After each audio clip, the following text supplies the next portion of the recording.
নাকি বরের পা ধোয়া জল খেলে নাকি তার সাথে 7 জন্ম থাকা যায়, এটা কি সত্যি? না না, তুমি যেটা কইছো সেটা পুরোপুরি ঠিক, কিন্তু 2025-এর পঞ্জিকা অনুযায়ী তুমি যদি পা ধোয়া জল খাও তাহলে 7 জন্ম পাবা মাত্র, কিন্তু যদি তুমি আবার পোত ধোয়া জল খেতে পারো তাহলে 17 জন্ম।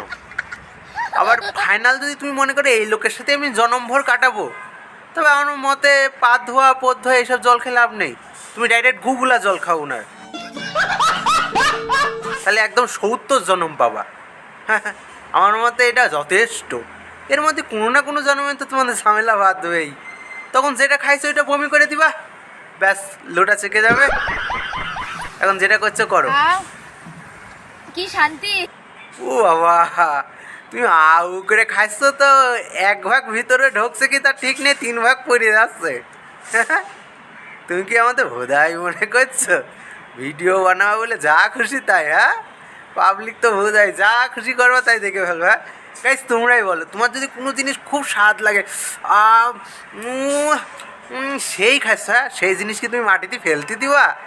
আরে মনি দেখো কি করে, দেখো 3 ভাগের নেওয়াটা দিচ্ছে ফেলে, আর 1 ভাগ ভিতরে ঢোকছে কি তার ঠিক নেই, মানে যত তাড়াতাড়ি শেষ করা যাক।